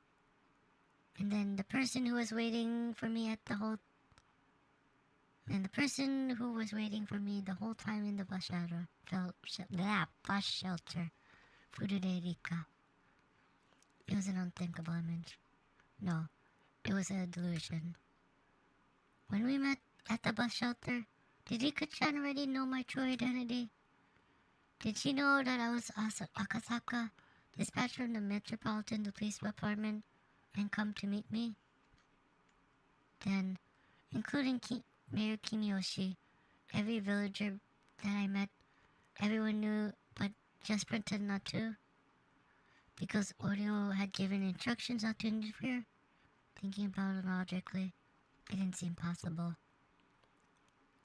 I met quite a number of people. If there's people that are good at acting, then there's people who are bad at hiding things. If there was that many people, then there should have been somebody among them who I knew was from public safety, and I couldn't hide their hostility. However, I didn't feel any presence like that. But then, even still, why did Oreo tell them to leave me alone? Was it because they were careless about it? They would only raise more suspicion? Or was it because they believe a rookie like me wouldn't be able to find anything? Akasaka is a coward. I recall that strange voice, which could only make me believe that Rika-chan had been possessed. That unknown entity, no matter how you looked at it, knew my true identity from the get-go. And then, how did it warn me again? That's right. It warned me to hurry up and go back to Tokyo.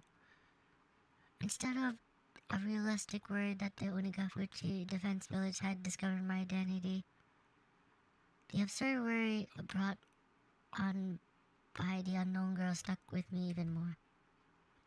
What exactly was that girl? What was the thing I was eventually going to regret? That mysterious girl, Furude Rika. Let's stop this. Everything I was thinking of right now was merely conjecture. Tomorrow, first thing in the morning, I'll report everything I heard right now to HQ and wait for their orders. There's no mistaking that the possibility of Onigafuchi Defense Alliance related to the case was there. And that the fact that my cover was blown meant I was in precarious position. But as everyone at HQ was already extremely busy, and might not be able to spare the support. Is that everything? If you want, I can drop you off wherever you like. Ah, sorry. In that case, the station where we originally met, please. A rural road where even a street light was rare. I couldn't see anything. I wasn't aware of anything that the asphalt that was lit up by headlights. Outside of the light, was it simply darkness? Or was there something lurking there, waiting to strike? I had to think I drew the short straw here. I wanted to go back to Tokyo. For some reason, the voice of the girl warning me to go back to Tokyo still lingered in my head.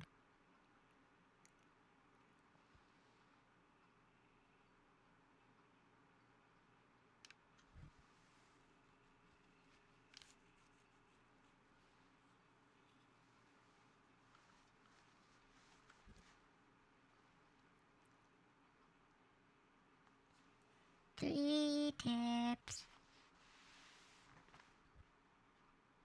Mahjong prodigy showed off your skills. Okay, let's look at the 3 tips. So we got 3 tips for now. Well, there's investigation runs aground. What's in the box?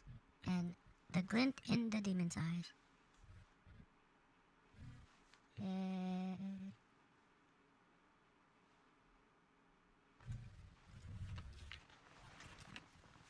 Okay. Okay.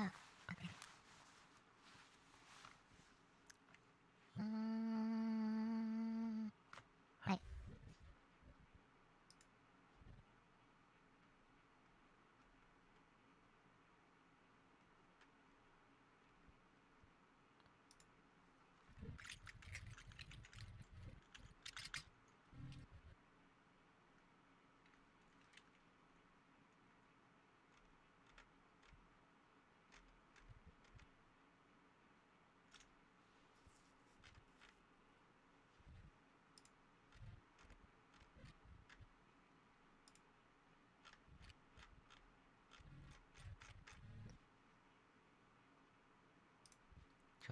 Chotto matenya.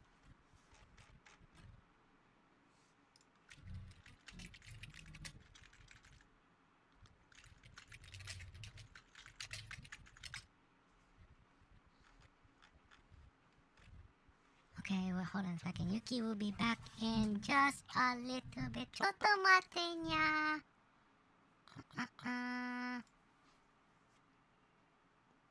Yuki will be back. Chotto matenya.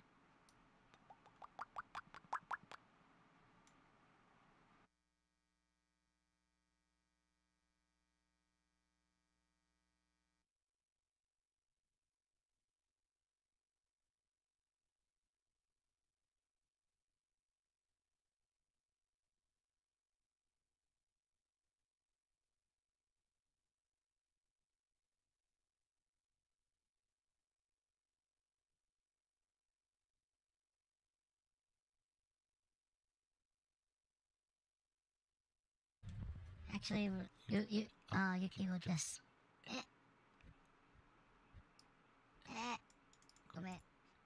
Yuki will be back, or Yuki will just continue.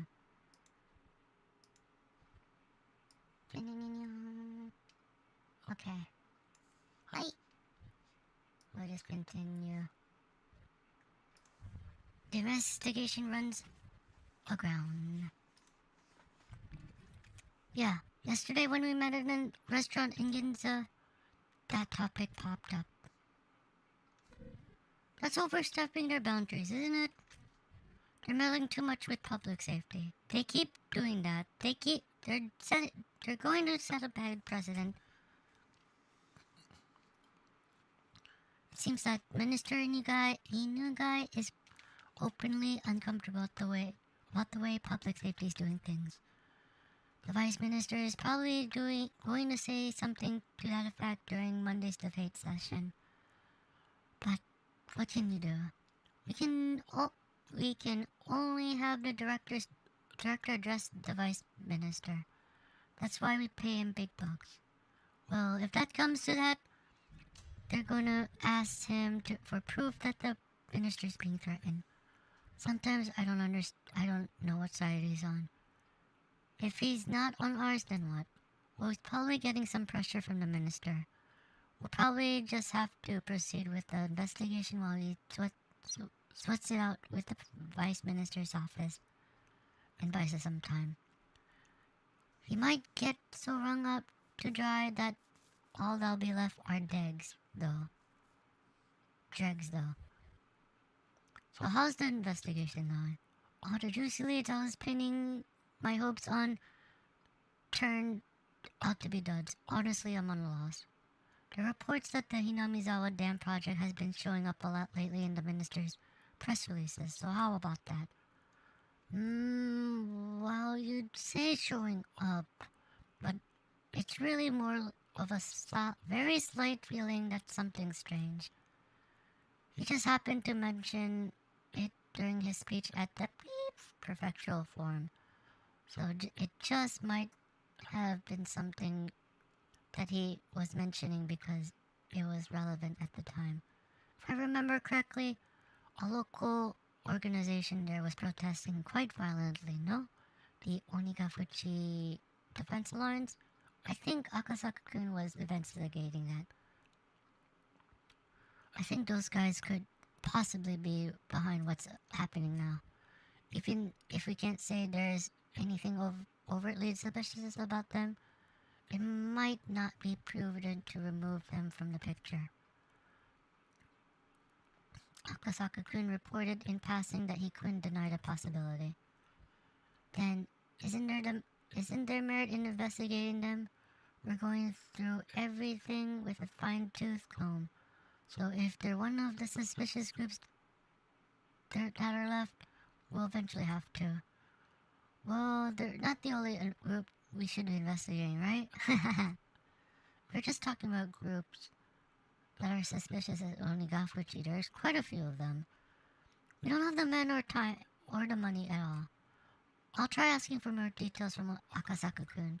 I feel like we should pay extra attention to this defense alliance. He's reported that he's established a rapport with the villagers. Also seems like he's collaborating with the local police. Keep your contact with Akasaka-kun on the lowdown. Also, if there's anything in this info that merits investigation, if possible, we can send reinforcements. Got it. Sorry. Chief Katoka. There's a phone call from the director. Should I transfer it over here? Oh no, it's okay. I'll have it over there. Yes. Moshi?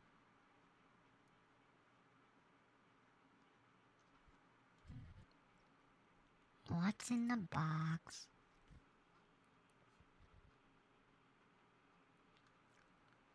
Do you believe there are choices in life? There are many people who lament the following. If there only existed points in life where there were choices to make, we would be able to scrutinize those carefully and make choices that would lead us to a better future. Every time I hear people lament as such, I cast it off as a rather trivial worry. Even if you were given a clear choice, it wouldn't be meaningful at all, and there wouldn't be any such path to a better future. Is this hard to understand? Then let's pretend in front of you there are these two strange boxes. In other words, you have two clear choices. Do you open the red box or the blue box? A lot of things would be uncertain even if that choice, wouldn't they? If you don't have the option of opening either, then your choice boils down to the natural impulse of opening the box that holds the better result for you. Then, after examining the shape and features of each, and pondering a great many things, you have to pick either the red or the blue. If that was you, which box would you open, red or blue?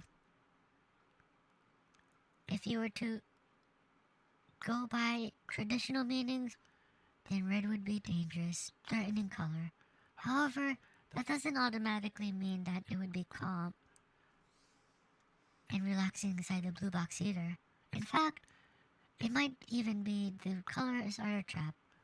Make you wary of the red box and have you open the blue. A trap? Could it be the contents of the box aren't a reward, but rather a penalty? See, now you're at a loss. You're so conflicted over the choice between red and blue that you start wishing that there was an option to open neither and just leave. But there isn't.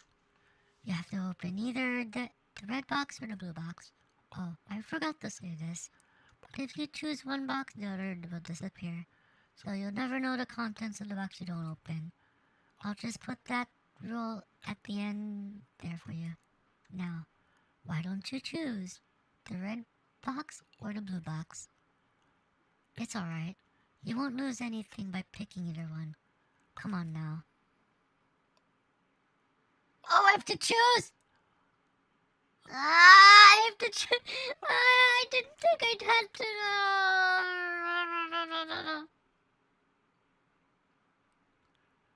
I have to pick a one. Red or blue, red or blue.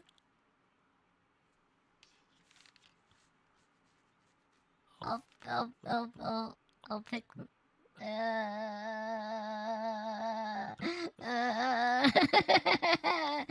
red. Have you thought about it? In the end, you chose this color, didn't you? As soon as you choose, the other box disappeared. So you can give up on the contents on that one, okay? That's the rule. Now open up the box you choose. Inside the box there was a piece of caramel. I know you're a bit disappointed. Well, that's only natural. No matter how you look at it, looks like you drew a dud. The correct box might have had a bar of chocolate in it, for all you know. No, in fact, something incredible, like a pair of tickets to Hawaii might have been in there. But even if you were to verify that, the other box already disappeared. There's no way you can check now. But if you think about it in an optimistic point of view, just maybe the other box was empty and this box was the winner. And being satisfied, or perhaps not, with such a cheap prize, you pop it into your mouth and start chewing it happily. So, what do you think in the end? If you were given a second chance, would you try to open the other box? But unfortunately, the chance to choose between the red and the blue box has come and gone, never to be seen again. The chance to change your selection will never come. Don't your parents often say, every choice you make in life will only happens once, so choose carefully. Hehehe. See? Choices aren't that great after all. Aren't you a little delusional now?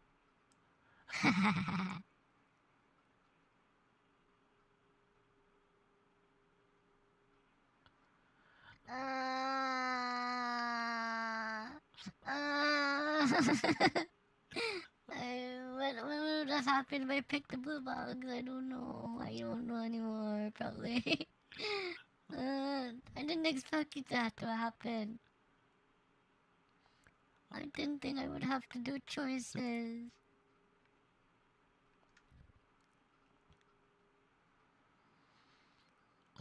Yes. So the wake will be from 6 p.m. tomorrow, and the service will be the day after from noon till 1.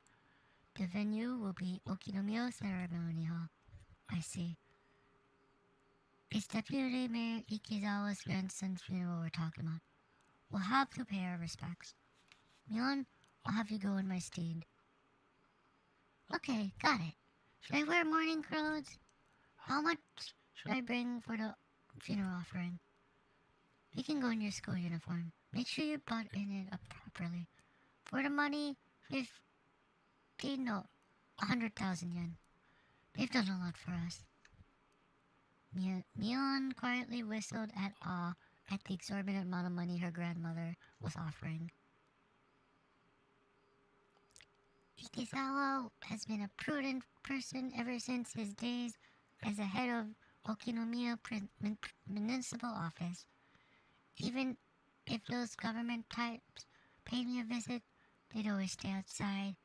But whenever I offered Ikizawa-san a cup of tea, he'd come inside and carefully listen to what I say. He always lend a proper ear to what people would have to say. Others should learn from a person like him. The two guests made a show of nodding, making it clear that they're paying attention to Audio as Audio reminisced. The sight of them trying not to get on Audio's bedside was humorous enough to elicit laughter from Mion occasionally. How young was Deputy Mayor Ikizawa's grandson when he died? 11 years old apparently. Audio closed her eyes and shook her head lightly, lamenting at the loss of such a young life. If I recall, he said he had only one grandchild. How sad. There's nothing worse for a parent than outliving their offspring. You're really nice to other people, Granny. If she and I died, would you be sad? Don't be stupid. Saying something like that is bad luck. Having gotten that reaction as she expected, Mion crackled. The two guests, unsure if they were supposed to laugh or not, instead forced awkward smiles. We'll take our leave for today then. We'll be by tomorrow evening at 5 to pick you up. Until then, please excuse us. After bowing their heads repeatedly, the guests left by the front door. Mion showed them off, waving their little hands goodbye. They're gone. Must be right for them to pay you a courtesy visit, Granny. Would have been nice if they just broke the news over the phone. Well, it was true that Sonozaki Audio was the central person for both her relatives and the residents of Hinamizawa village as a whole. As a falling block, they numbered in several thousands. It wasn't hard to imagine that the mayor would try to pander to her. Unlike Mion, however, Audio was looking up longingly at the sky from the veranda. What's the matter? Are you going to see now? I just thought that no matter whose grandchild it was, I feel sorry for them. Saying that, she let out a deep sigh. Mion was let down, as normally her grandmother would have scolded her for her attitude. Mion, you know, that minister's grandson? How long has it been since he was abducted? 4 days maybe? Audio let out another deep sigh. He may be a grandchild of our bitter enemy, but I still feel sorry for him. Really? That's enough of a warning. We should bring this to an end soon. The playful expression drained from Mion's face, leaving behind a stern one, and then, as if to discern Audio's will, looked into her eyes. Audio, expressing her intention only with those eyes, looked back at Mion. I want some tea. Could you call for some? Some of that chocolate, too. Mion gave a small nod, then turned around. Shimiko-san, are you there?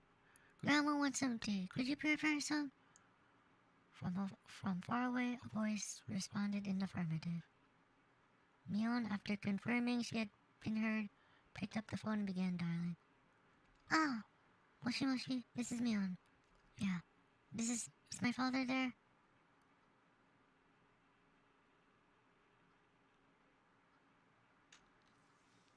Oh, what could that mean? Okie dokie, that was chapter 3 of Higurashi no Naku Koro ni Himatsubushi-hen. So let's save. Oh, I should have saved earlier so I could see what the blue choice was. Ah! I regret it. I regret it. Okay. Okay, that was chapter 3 of Higurashi no Naku Koro ni Himatsubushi-hen. Mishta. Alright, let's go to Zatsuda.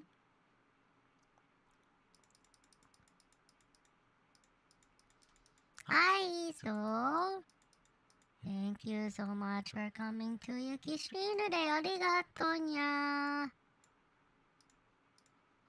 Let me load up the schedule for this week, though. It's a pretty simple schedule. But let me load it up nevertheless. Hi! So, this week's schedule looks pretty the same. Is gonna be, for this week, will be mostly Higurashi week. Yuki's goal is to hopefully finish through this game by the end of this week. So that's why Yuki wanted to focus on. That's why Yuki put this whole week for Higurashi, because Yuki wants to finish it before ending this spooky month. Even though it will be November by the time Yuki finishes, but Yuki does want to finish it before the end of the month, so she doesn't have to worry, so we're not left with reading it next year when Yuki plays again. But yeah. Hi, Yuki will be streaming on Monday or Tuesday.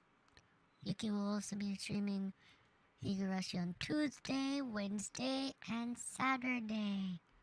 And then on Friday, Yuki will have a singing stream. All of the streams will be at 9 p.m. Eastern, 6 p.m. Pacific. はい、水曜日、木曜日と日曜日に日暮らしも配信するにゃ。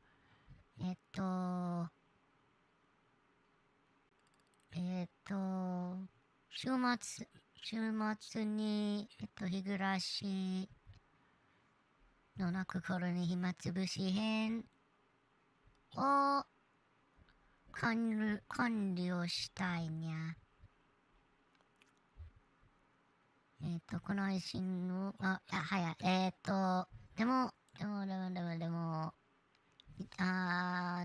土曜日の配信は歌枠にゃ。全部の配信は午前10時日本時間。Oh yeah, so I probably will repeat this. Oh yeah, but first, before I repeat something or say something that I will need to probably repeat, if you have not yet, be sure to follow Yuki's socials. Yuki no SNSをフォローしてんや。And remember, Yuki's also streaming, or Yuki is simulcasting this on YouTube. So, if for some reason you are unable to access Twitch, you can also watch this on YouTube at the same time. Though Twitch chat will obviously get priority, Yuki will be streaming this on YouTube also. So, the only things Yuki can't stream on YouTube, won't be able to simulcast on YouTube, are anything music related, like singing streams or rhythm games, for obvious reasons. So yeah. Oh yeah. So if you have to watch on YouTube, you can watch on YouTube now at the same time. But yeah.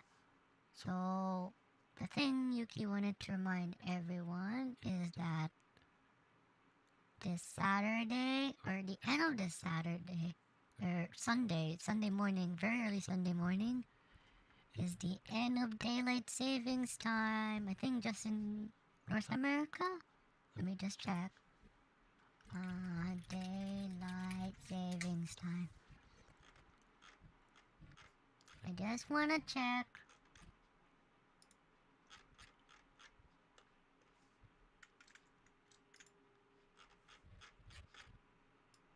Cause I know other places have daylight savings time. I just get confused when they end. I know.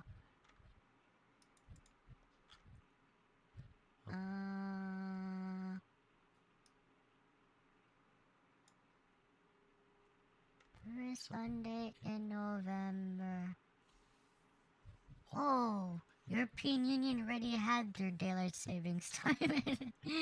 I didn't know that. Whoops. I guess it's just. I guess it's just virtual North America, or more specifically, not what do you call it? Virtual American, virtual Canada, minus virtual Saskatchewan, and virtual Arizona, or virtual Hawaii, or virtual Yukon Territory, or other certain places. But yeah. Daylight savings time will be ending soon for most of virtual America and virtual Canada. So make sure to turn your clocks back 1 hour. We'll be 1 hour further away from Japan. Just remember that when you're watching streams from Japan.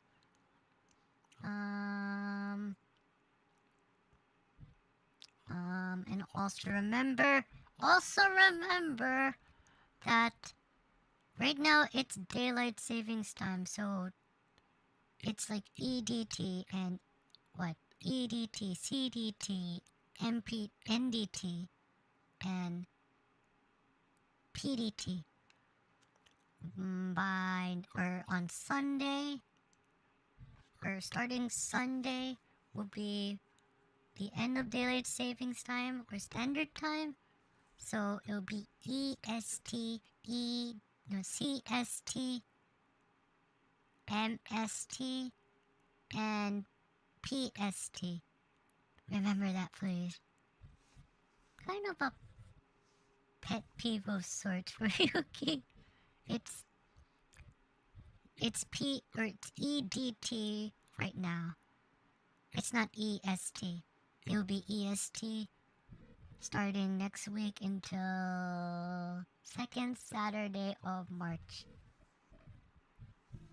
Until they decide to end this ridiculous daylight savings time thingy. Oh yeah. Remember that. D only for this time of year, S for the winter time. Remember that, please, onegai.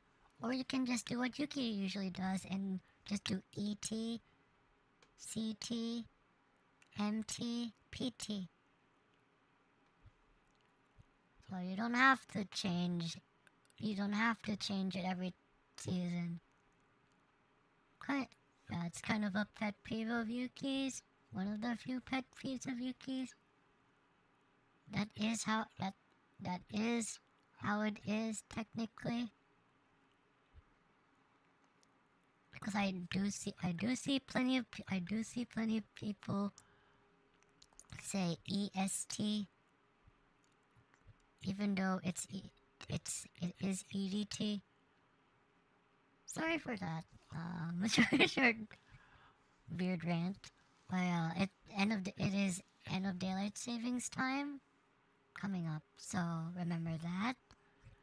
For end of daylight savings time in virtual America, most of virtual America, and most of virtual Canada. So keep that in mind on Sunday, starting at 2 a.m. when it changed from daylight savings time to standard time. Hi. So anyways, thank you for listening to Yuki's small rant. The more you learn. Oh yeah. Thank you so much for coming to Yuki's stream today. Arigato nya.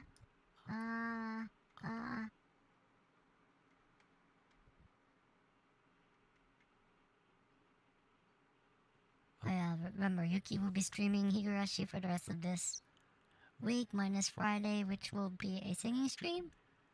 So yeah, please come to Yuki's streams, onegai nya. But also, thanks to the fact that Yuki can stream on YouTube now, there'll be more VODs coming, or it'll be easier for VODs to be loaded because they will be there already.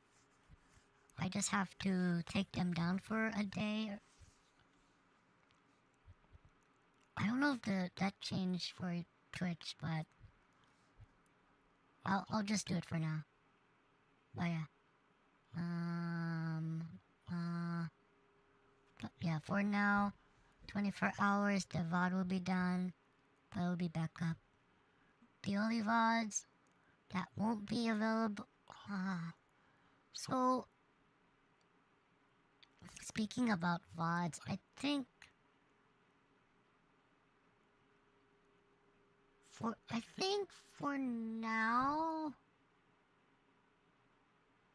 I think for now what will happen is Yuki will have the VODs up for new games only.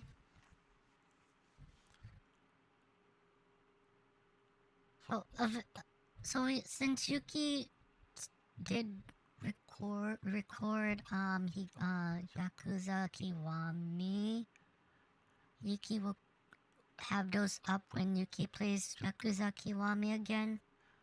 Though for Xenoblade, probably those will remain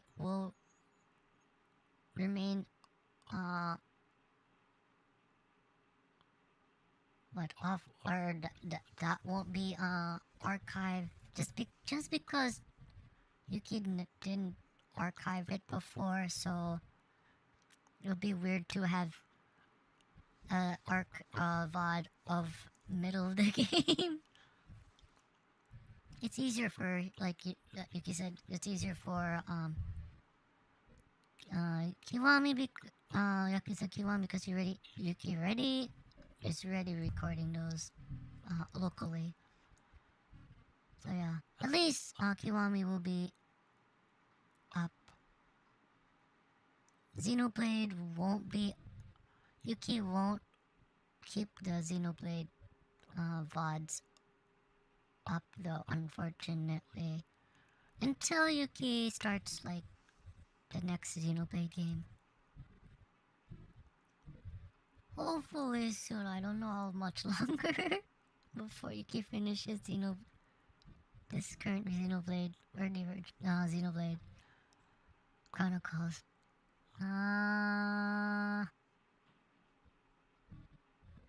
Other like random streams like Minecraft or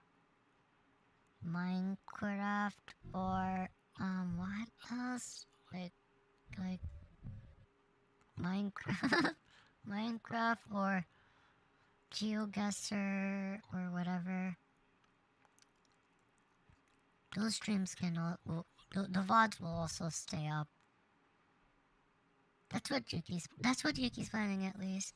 The only VODs that really won't be up are games that Yuki didn't start recording earlier, or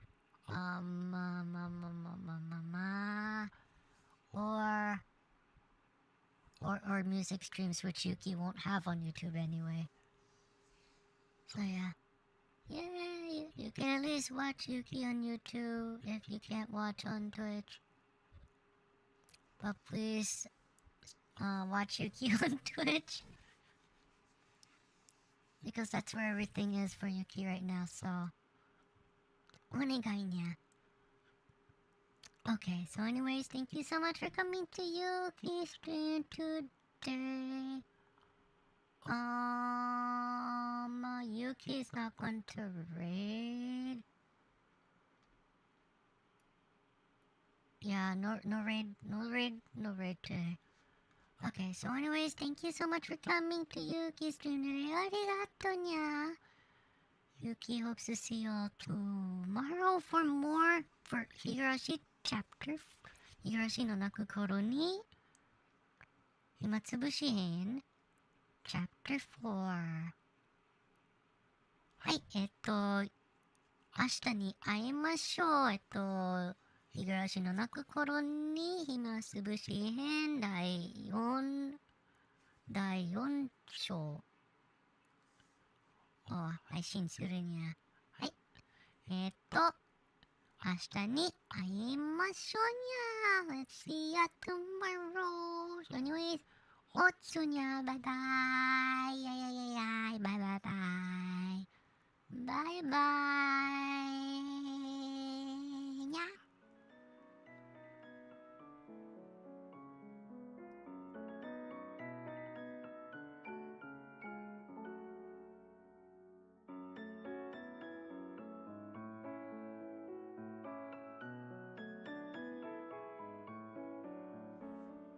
By the way,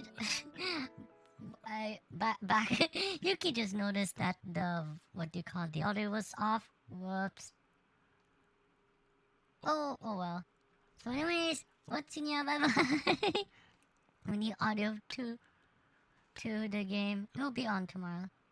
But yeah, what's in your bye bye? ごめんにゃ。